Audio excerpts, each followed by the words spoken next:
बड़ी खबर आपको बता दें, किसी भी वक्त अतीक अहमद को लेकर के निकलेगी पुलिस। जेल से अतीक को लेकर के पुलिस निकलेगी कोर्ट के लिए। ये बड़ी खबर इस वक्त प्रयागराज से। अतीक को जेल से कोर्ट की तरफ लेकर जाएगी पुलिस। जेल से कोर्ट जाने के लिए रूट मैप को तैयार कर लिया गया है। अतीक और अशरफ को अलग अलग लाया जाएगा कोर्ट। ये बड़ी खबर, अतीक को आज कोर्ट लेकर के जाएगी पुलिस, जिसकी पूरी तैयारी हो चुकी है और जिस रूट के जरिए ले जाया जाएगा उस रूट पर सुरक्षा के कड़े इंतजाम कर दिए गए। न सिर्फ अतीक अहमद बल्कि सामने आप देख सकते हैं अशरफ अहमद को भी आज कोर्ट में ले जाएगी। प्रिजन वैन है वो गेट पर लग रही है। तय किया जा रहा है कि किस प्रिजन वैन से ले जाना है, क्योंकि सभी प्रिजन वैन के अंदर की भी हमने आपको तस्वीर दिखाई थी कि प्रिजन वैन के अंदर सीसीटीवी कैमरे लगे हुए हैं।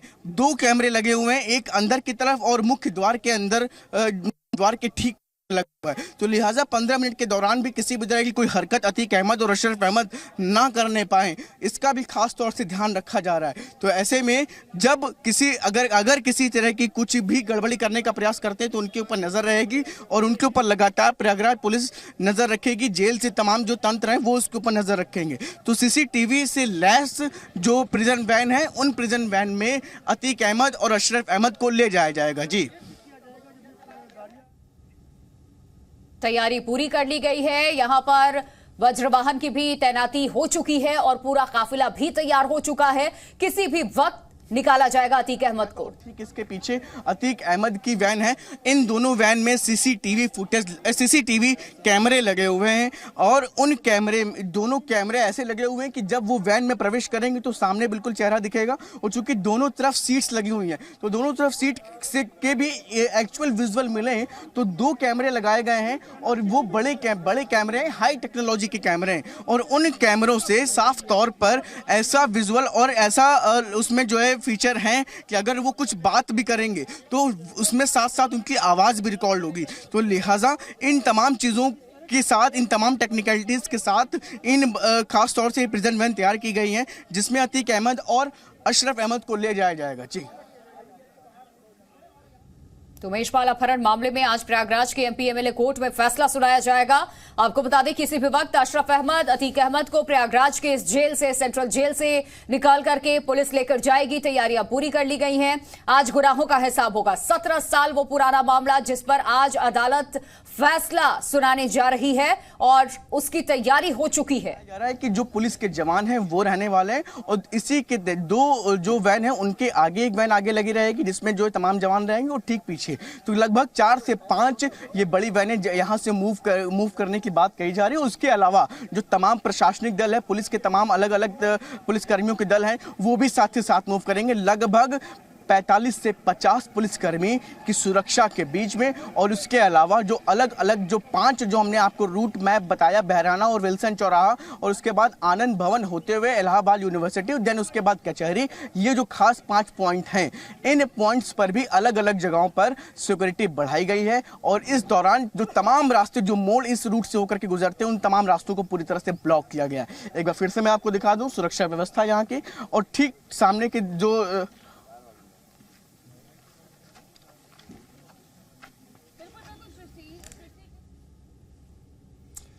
तो 2005 का यह मामला है जब बीएसपी के विधायक राजू पाल की हत्या की जाती है। 2006 में इस मामले में गवाह उमेश पाल का अपहरण होता है और फिर 2007 में एफआईआर दर्ज की जाती है। 17 साल पुराना यह केस। यूं तो दर्जनों केस दर्ज हैं अतीक अहमद पर, लेकिन आज तक किसी भी केस में सजा नहीं हो पाई। यह पहला मौका होगा जब अतीक को उसके गुनाहों की सजा मिलेगी। 23 मार्च को सुनवाई पूरी हो चुकी है और अब बारी है सजा के ऐलान की। एमपी एमएलए कोर्ट में आज सजा सुनाई जाएगी। अतीक को लेकर आया जाएगा और अशरफ को भी एमपी एमएलए कोर्ट में यहां पेश किया जाएगा और उसके बाद उमेश पाल के अपहरण के केस में सजा का ऐलान। भाई अशरफ अहमद की आज पेशकशी है। एमपी एमएलए कोर्ट में उसको पेश किया जाएगा। फिलहाल सेंट्रल जेल, नैनी जेल से सीधा विजुअल आपको दिखा रहा है कि इस प्रकार उनकी तैयारी के भाग रूप सारे अधिकारी और पुलिस कर्मचारी जो सेंट्रल जेल में तैनात है, वो बख्तर लगाए हुए सारे अधिकारी कर्मचारी जो है वो हथियारधारी हर कर्मचारी भी यहाँ तैनात कर दिए गए हैं। थोड़ी देर में उनको यहाँ से सीधा निकाल कर एमपी एमएलए कोर्ट जो है वो ले जाया जाएगा। पूरी सुरक्षा के साथ इनको यहाँ से निकाल के कोर्ट समक्ष पेशकश की जाएगी। कैमरा पर्सन अरविंद सोलंकी के साथ मौलिक दामेचा, जी मीडिया, प्रयागराज। तो बड़ी खबर इस वक्त प्रयागराज से सबकी निगाहें इसी पर टिकी हुई है कि आज एमपीएमएलए कोर्ट में क्या फैसला सुनाया जाता है। ये बड़ी खबर आपको बता दें, इससे पहले चाहे उमेश पाल की पत्नी हो या उनकी मां हो, उन दोनों की तरफ से स्पष्ट कहा गया कि अतीक अहमद को फांसी की सजा होनी चाहिए। उम्र कैद भी अगर दी जाती है तो वो जेल के भीतर से बैठ करके ऐसे षड्यंत्र रचता रहेगा। जिस तरीके से इसने उमेश पाल की हत्या करवाई, इसका षड्यंत्र रचा, उनके परिवार के लिए हमेशा वो खतरा बना रहेगा।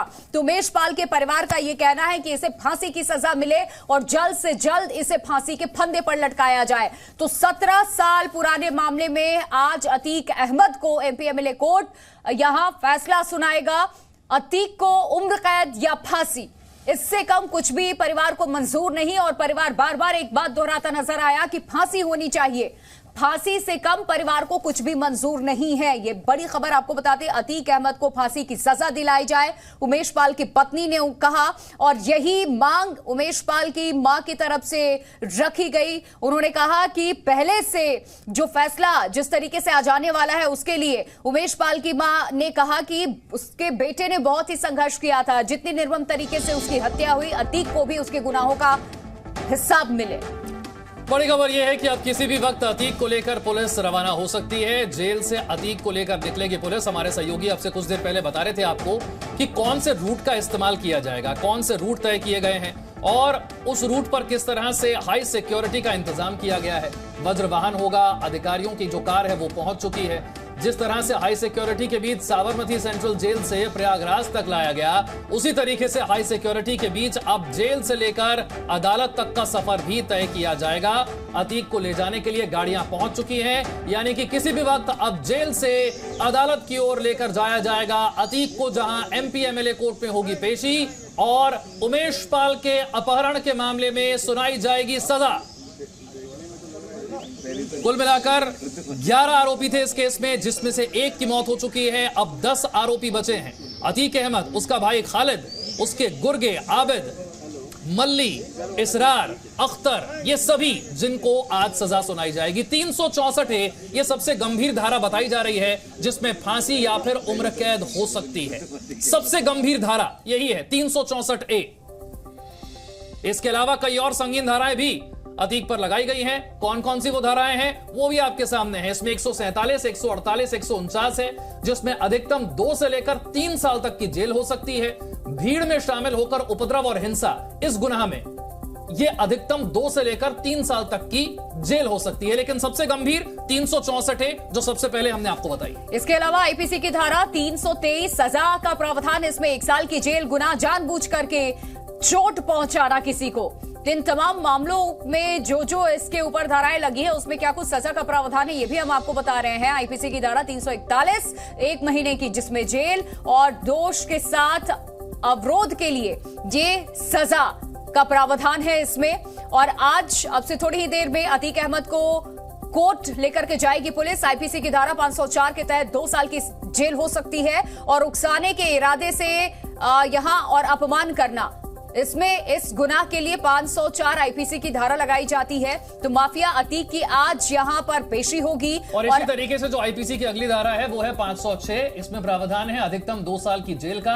आपराधिक धमकी देना, इसमें आईपीसी की यह धारा लगाई जाती है, जिसमें अधिकतम 2 साल की जेल हो सकती है। ये सारी धाराएं अतीक पर लगी हुई हैं। लेकिन सबसे गंभीर धारा 364 है, जिसमें फांसी या फिर उम्र कैद की सजा है, जो हमने आपको बताया। अगली धारा जो लगी है वो है 342, जिसमें अधिकतम 1 साल तक की जेल हो सकती है।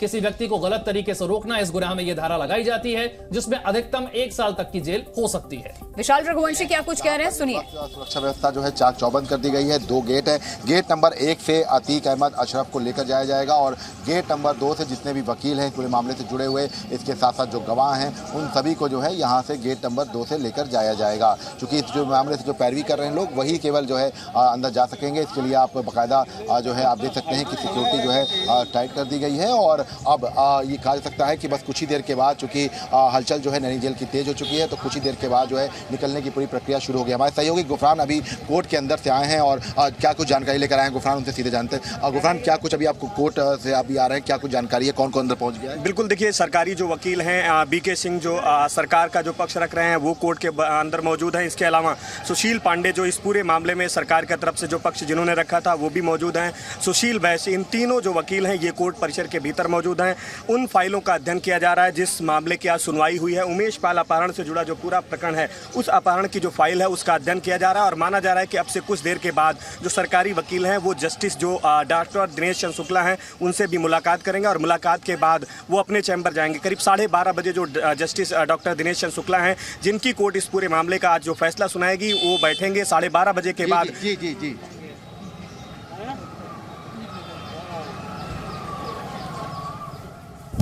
अतीक केस की फाइलों को इस वक्त वकील देख रहे हैं। जज दिनेश चंद्र कोर्ट में मौजूद हैं। अब किसी भी वक्त पुलिस जो है वो अतीक को लेकर रवाना हो सकती है अदालत की तरफ।